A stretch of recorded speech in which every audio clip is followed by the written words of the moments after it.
Hey everyone, it is officially the first day of prep for Junior Nationals. We are doing a 12-week prep and 10 weeks of an improvement season, and now 12 weeks to get ready for the first national show that I will do this year. It's on June 22nd, and I haven't weighed myself in 10 weeks. I mentioned that in my reverse diet videos. So today was the first time I weighed myself, and I am definitely shocked at the results and a little bit disappointed. Usually, like in my normal state, like before I was competing and just like when I'm in a long off season and just maintaining my weight, I'm usually around like 142 to 145, and I'm 5'7" exactly for reference. And that's like my standard weight. This morning I weighed in at 153. And so not happy about that. But anyway, I am just getting ready to head to the gym, so I don't have time to like dwell on it. But we are starting this prep at 1,600 calories. I've been on 1,650 calories, and so we're just reducing a little bit of the fat. But the point of this week is just to really like clean up the diet and get rid of like all the extra processed foods that I've been eating and just cleaning up the diet a little bit so we're starting pretty fresh. And my body can, get used to eating just like clean whole foods. Not that I was eating a lot of like processed foods, but just cleaning up the diet. When I tell Anna what I weighed in at, I don't know if she'll want to make any changes immediately, but she sees me all the time. So as of now, we are sticking with 1,600 calories and then 20 minutes of cardio and seeing where that goes. 12 weeks, hopefully that's enough time to get ready. I'm assuming that most of the extra weight that I'm carrying is water weight, but I don't really know.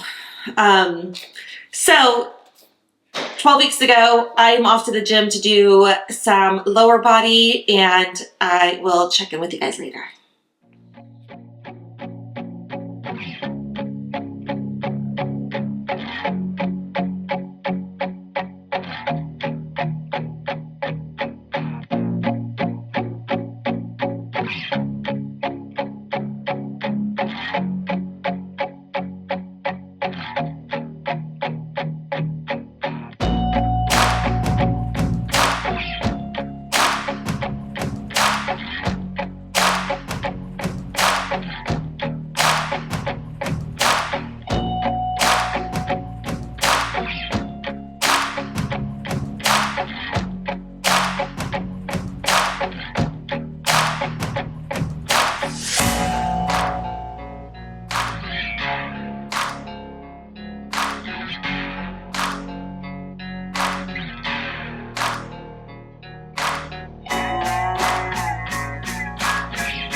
So it is still day one. Just went with my husband to get our passport photos taken so we can renew our passports. And I was just literally so in my head about how fat my face looked in my passport photo. And I think that weighing myself this morning after not having weighed myself for 10 weeks, but also like, if I'm being honest, like the expectation I had in terms of the weight I gained in the last weeks, it was shocking to me. And I think when I recorded like earlier this morning, I was shocked at what the scale said, but I actually didn't like really have a chance to process how I felt about it because I was just like running late and having like all these things to do. But I've literally been thinking about it all day. So this morning I weighed in at 153. It's not only the heaviest I've ever stood prep, but it's probably one of the heaviest I've ever been. And I know I did a couple reverse diet videos. So if you watch those, you'll know that like I haven't gone above 1,650 calories in whole 10 weeks. So I'm well below my basal metabolic rate. That's like about 1,750. And I've been working really hard, albeit a little bit less cardio, but still like killing it in the gym. and absolutely have not eaten like that many cheat meals. I mean, French fries is like my favorite cheat meal, and I think I've only had them 3 times in the last 10 weeks. My drinking has been maybe like once a week, and I just haven't really cheated that much. So to see the scale up so significantly is shocking to me. If I had to guess where I was, it would be like 145, 146 at like my high end. So for it to be significantly more than that is really, really just like a hard pill to swallow. So one of the things about the scale, I have one of those smart scales. My last weigh-in, which was 10 weeks ago, or 11 weeks ago, I guess now, was 135, and it was like 16.2% body fat. Today, it's of course 153, and it's 19.1% body fat. So about 4% body fat difference.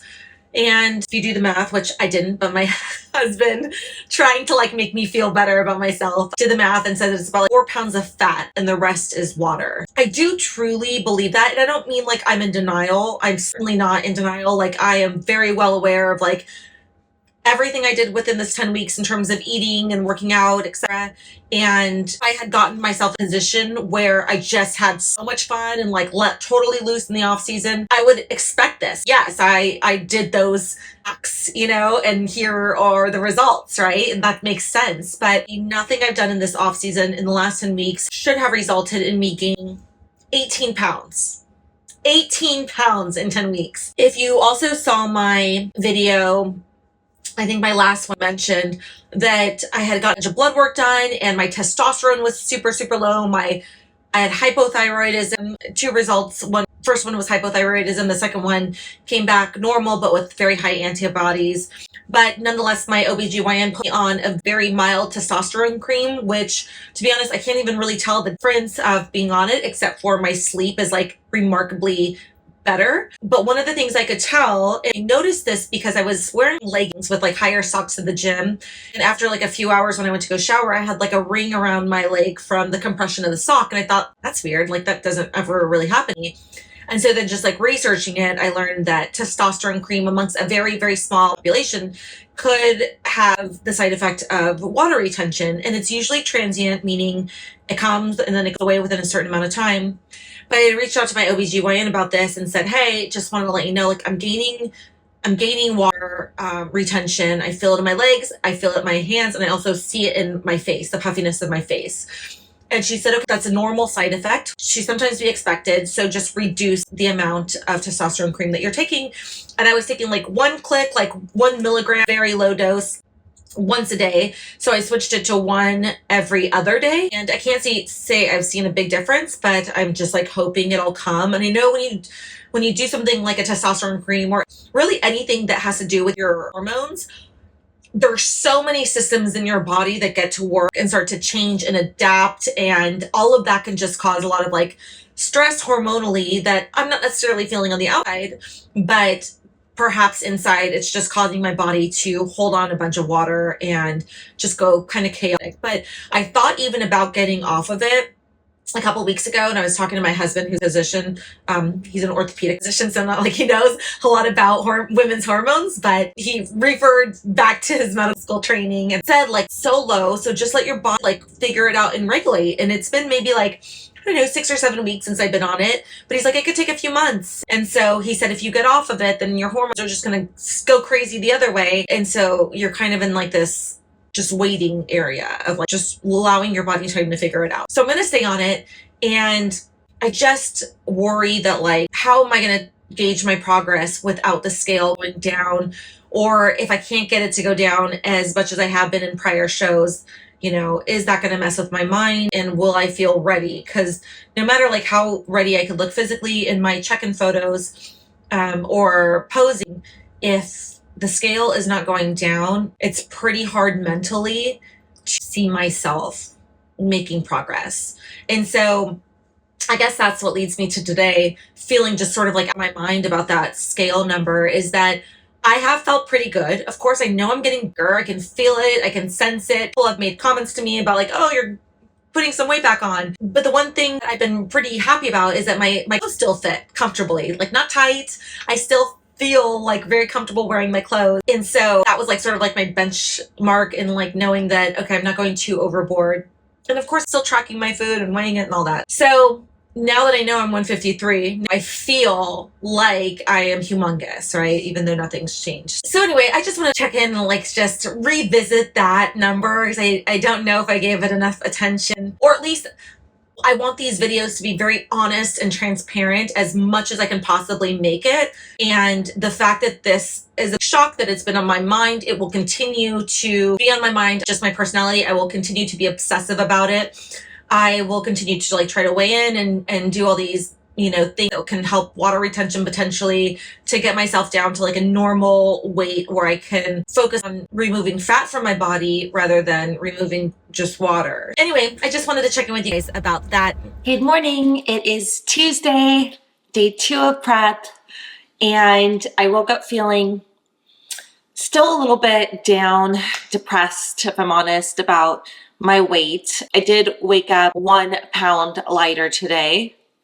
for whatever that's worth, but still feels like relatively unsettling. But anyway, I'm just about to head out to the gym and making some breakfast, and I've kind of been switching up how I eat like before or around the gym. And so lately before the gym, I've been eating just a couple pieces of Ezekiel bread or one of their English muffins. And I have been obsessed with this. I mean, of course I like bread. I don't eat a lot of it, and I will definitely start to like wean this out of my diet just because of the high carbs and the extra ingredients. But Ezekiel bread, if you don't know about it, it is so amazing. It has a ton of fiber, a ton of protein. So in just one slice, it has 5 grams of protein and 3 grams of fiber. And the ingredients are like very, very clean. It's just been awesome. So I toast a couple pieces of that, and then I just put a little almond butter on it, and I feel like the perfect amount of carbs plus some fats plus just a little bit of protein, a little bit of fiber, not much, is perfect pre-gym because my body just digests it really well, and I just feel like it's a really balanced diet to give me energy and not bog me down. So a couple slices, and I think I have 20 grams of almond butter. And then because I like it a little sweet, I usually top it with just like 1 packet of Splenda, which of course I will also cut out of my diet very soon. So that's about it. If you don't know Ezekiel bread, it's in the refrigerated section at most grocery stores, but that's it. Off to the gym to do some shoulders, and I will check in with you guys later. It's Wednesday morning, and I'm just having my breakfast of Ezekiel toast with some peanut butter and some coffee. I am not working out on Wednesdays anymore. I mentioned it in like a previous video, I think, but I was doing glutes 3 days a week. Actually, like glutes on Monday, hamstrings on Wednesday, and glutes again on Friday.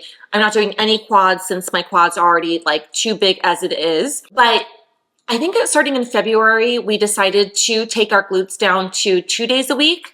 And by we, I mean my coach, who is also my trainer and one of my best friends, to give my body enough time to recover. And we have been doing glutes 3 days a week for like 2 years, 2.5 years. And so this was sort of like a big change. And I have to tell you, like my recovery has been so much better. And the way that I'm able to push in the gym on those glute days is like amazing. So I know without a doubt, I could just feel it in my body that that was the best decision for me. So on Wednesdays now, it's kind of nice to have the day free from the gym, although it's weird now to only go to the gym 4 days a week, but I'm still doing cardio. So this week, I think I mentioned, I can't remember, I'm at 1,600 calories and doing 20 minutes of cardio and just basically like level setting my body, taking all of the crap I was eating before out and just really narrowing it down to like whole foods and to specific foods. So 20 minutes of cardio still, which I'll just do here on my treadmill,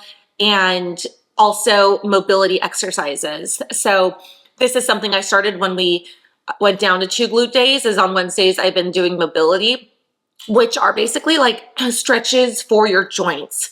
So I have the Peloton bike and tread, and I have the app. So I have like all access to all these free classes. And well, I guess they're not free because I pay for them, but there's mobility exercises on there. So they're amazing. You can do either like a full body one, or usually I'll break it up into like lower body or hips, spine mobility, and then like upper body and or like shoulders specifically. And I could tell like so much of a difference between when I started and now. and it is like amazing. And also where I feel it the most is just in like everyday kind of like aches and pains if you work out a lot or even just like sit a lot for work. You just get these like little nuanced aches. And so those are almost virtually gone. And I've also been able to have significantly better range of motion in the gym. So I am like obsessed, and I'll take you guys with me when I do my mobility exercises today and show you a little bit of what I do, but it's been pretty amazing. Another thing I wanted to mention is that this morning I weighed myself, and I am not like over the moon happy because the scale is still high, but I am happy to report that I lost 3.5 pounds in 2 days. So I started at 153 and now I'm down today. I weighed in at 149.5, which is literally 3.5 pounds in 2 days, which is so nuts. And I started my period yesterday, which I knew I was going to, but I'm just really surprised to see how much water my body was holding like prior to starting my period. I'll be curious to see if it continues to go down over the next several days. As you know, I was like in a major funk about that until this morning. I actually would have been in a funk about it, but it's nice to see some movement. Another thing I wanted to mention about my weight was that I just decided that I'm going to stop taking the testosterone cream. And to be honest, I didn't really notice much different taking it, other than I had like a remarkable improvement in my sleep, which was so amazing. I was like sleeping through the night. I'm getting really good deep sleep. And that was like the first time in, God, I don't remember how long, that I was actually able to sleep really well. So I will lose that coming off the testosterone cream, but I'm also curious to see how much fluid I will lose as a result, and also like how quickly. I have no idea. And if you've taken like anything that has to do with your hormones, they're so complex.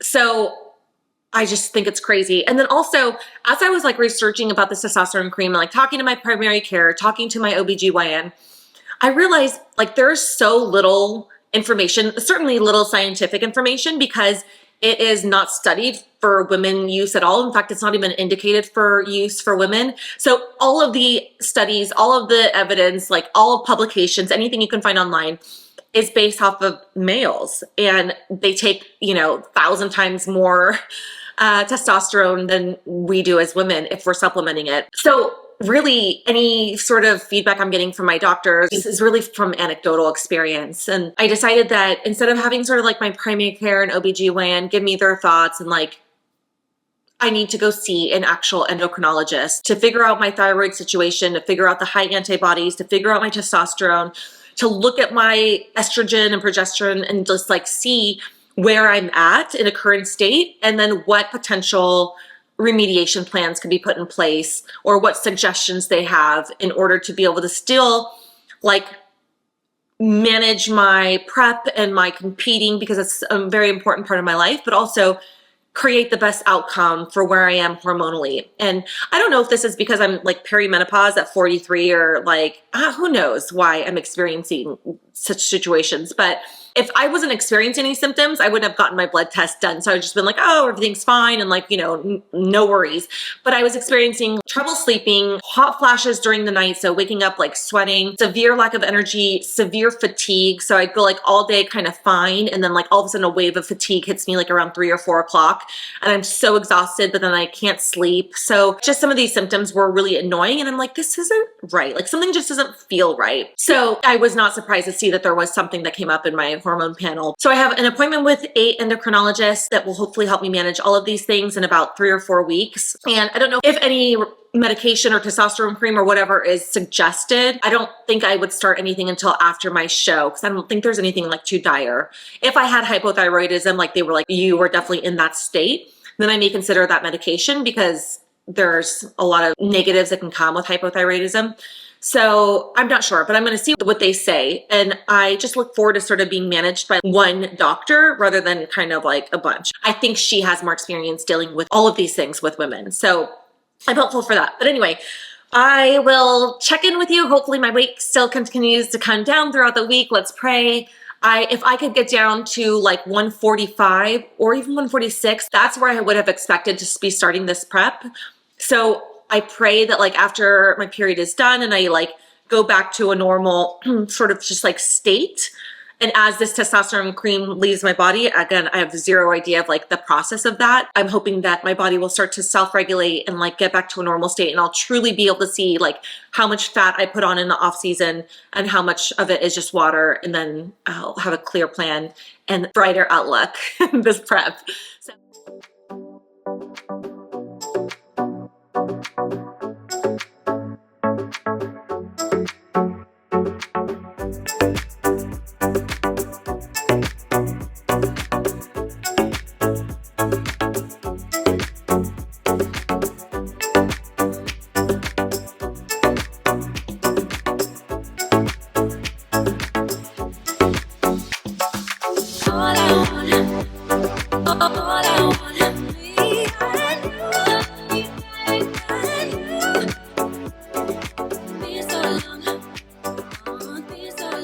So I just finished 20 minutes on the treadmill. I actually did a 20-minute Peloton hike, and I like love doing those so much more than just doing a steady state incline walk on my own, because I literally burn when I do it myself, and I'm pushing like a moderate intensity, like 3.7 pace at like starting from like a 5 to like a 10 incline on the treadmill. Sometimes I'll push myself to like a 4.0 pace, but I usually burn within 20 minutes like 100 calories doing it on my own. And 20-minute Peloton hike, I burned 153 calories, and like you do that 5 times a week, and that's literally like a little less than half a pound extra you're burning in fat. But it adds up, right? Like that extra 50 calories like definitely adds up, and you do that, like add on extra calories in like your NEAT activity or your daily steps, and that can make quite a significant dent in your overall deficit of the week. So that is done. I'm about to go shower, eat lunch, and then do my mobility workout. So I'll show you guys what I do for that, or just give you like a little bit of a glimpse. It'll be hard to record the whole thing, but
it's lunchtime, and one of my favorite things to eat during prep, and actually I don't eat it as much outside of prep, but is tuna. So since I started incorporating fish into my diet, tuna is like such a good protein for the amount of calories you get. There's virtually no fat, no carbs, and a ton of protein in one can of tuna. I've never liked mayonnaise, which I think is why I like tended to stay away from tuna like in the past, but I have found a new way to make it that I actually love. So I just put the tuna in the bowl, And then I put a little bit of balsamic vinegar on it. Usually I just like a white balsamic.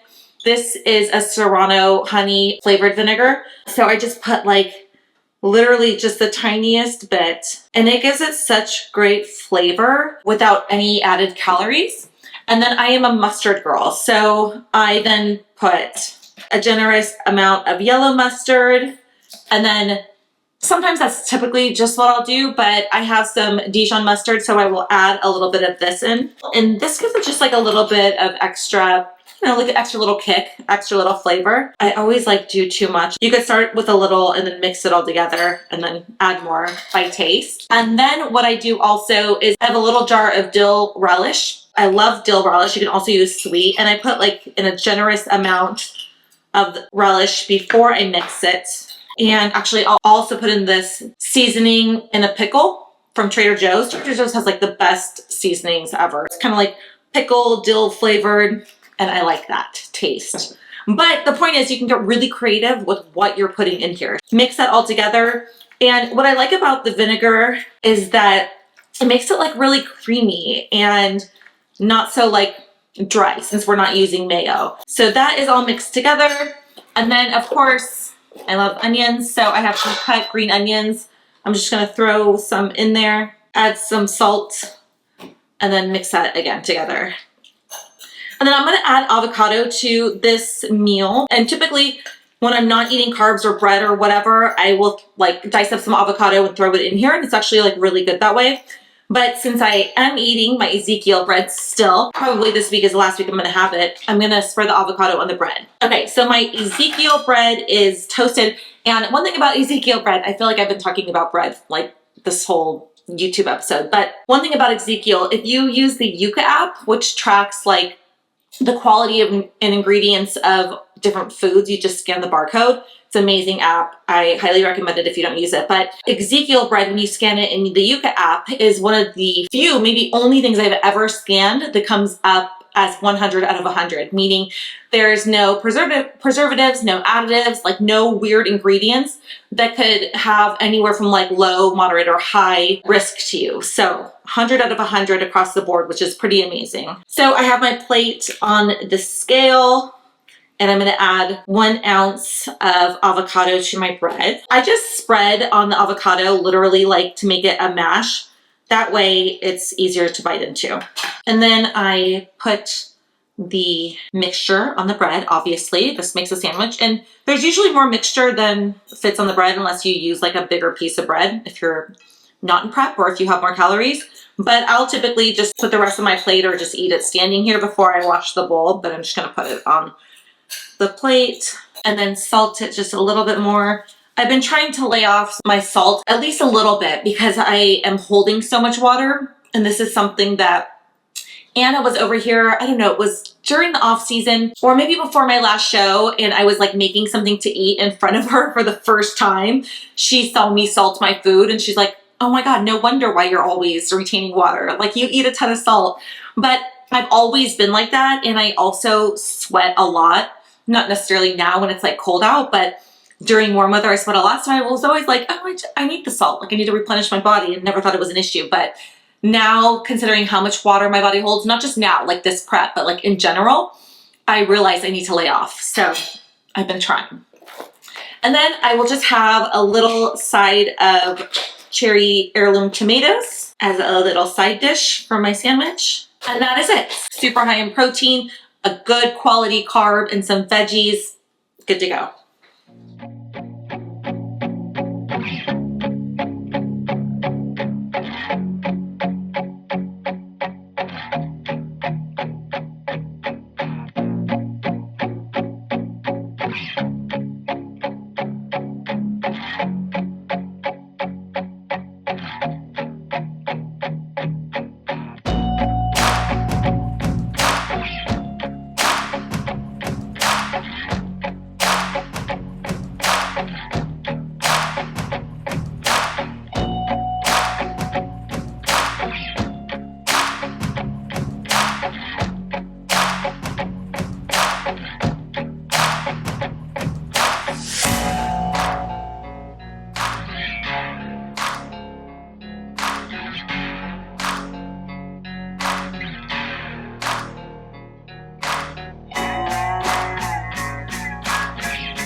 Hey guys, we are officially in week 2 of prep and I am making some protein cream of rice. I just had a grueling workout. It was amazing, but I am like dead and starving. But we're making some changes this week in not calories. We're keeping calories at 1600, but we're making some changes in the macros. And because my body has been holding on to so much water, we thought it would be a good idea to like bring carbs down a little bit. So I was at 175 carbs before and we just brought them down to 117. So now my macros are 117 carbs, 55 fats, and 160 protein. And I honestly think my body responds really well to low carb. I'm just not like a carb person in general. I don't like pasta really, and like rice is okay. I do like potatoes, but I'm just not a big carb person. So I just think my body responds well to that. And I'm happy to report that my weight did go down a little bit, not because of the taking out the carbs, but I think just like since I've gotten off my testosterone cream, I don't know if that's it or just like being off my period or whatever, but the scale did go down a little bit to 148. So I was at 153. That's where I started. I went down to like 149 and a half within like 3 days. And then it went back up a little bit and now it just dropped to 148. So that's without really changing anything, not changing macros, not changing cardio or workouts. So that's good that it's trending hopefully in the right way. So this week we're still keeping cardio the same at 20 minutes, but one thing I have been doing differently well, actually, I shouldn't say I'm starting it differently like this prep. I really just started it like last Friday, I think, or Thursday. In my cardio, I am trying to stay in zone 2. So if you guys know about cardio, there's 5 zones based on level of intensity, from 1 being the lowest, 5 being the highest. And zone 2 is the fat burning zone. And I am just naturally like a fast-paced kind of person. Like I walk fast and like I like high intensity of stuff. So my cardio is always like high intensity. I track my heart rate all the time and it's like always in the 150s, 160s. So I've just been researching a lot about like zone 2, the fat burning zone. I always kind of figure to myself, if I'm in zone like 3 or 4, I'm still getting the benefits of the fat burning, but also like getting my heart rate up and like burning more calories. But that's not how it works. And so in zone 2, your body's going to pull fat as fuel. In zone 3, it's going to pull glycogen. In zone 4 and 5, maybe it'll pull some of that, but plus some muscle. And so long story short, I'm curious to see how my body will react in zone 2 in the fat burning phase to see if I can get leaner. So basically what I do is my cardio prescribed right now is 20 minutes and I will, like let's say I'm getting on the treadmill, I will bump it up to a super high incline and fast pace to get my heart rate up very quickly. So within like 3 to 5 minutes. And then as soon as it's up, I will lower it until it gets to zone 2. And then I will spend 20 minutes in that zone 2. And I program my Apple Watch to like show me what zone I'm in and to let me know like when I'm in zone 2 because that's where I want to be. So it's been really, really helpful and we'll see. We'll see if it works. Anyway, it's so funny how like when the scale goes down, your mind, at least, mood totally changes. When it's high, I am in such a funk and I like don't even want to weigh myself. But when it's low, I'm like, woohoo, like I'm making it happen, you know, which is like so crazy. And I think that's why I didn't weigh myself for 10 weeks in the improvement season because I didn't want like my mood or my happiness to be focused on the scale. I wanted just to live sort of like freely from that, which I always did before prep. So I just kind of wanted to get back to that. So that's really it. We're keeping things sort of stable, but switching up the macros this week. And I'm like thinking when we get 10 weeks out, so next week, 10 weeks is like nothing. I still have a significant amount of weight to lose, whether it be water and or fat. I still need the scale to go down like more than 10 pounds. So can that happen? I'm hoping so. You know, I'm doing all the right things. So we'll see. But anyway, onwards and upwards. I'm going to enjoy this. I am so starving and I will talk to you guys later.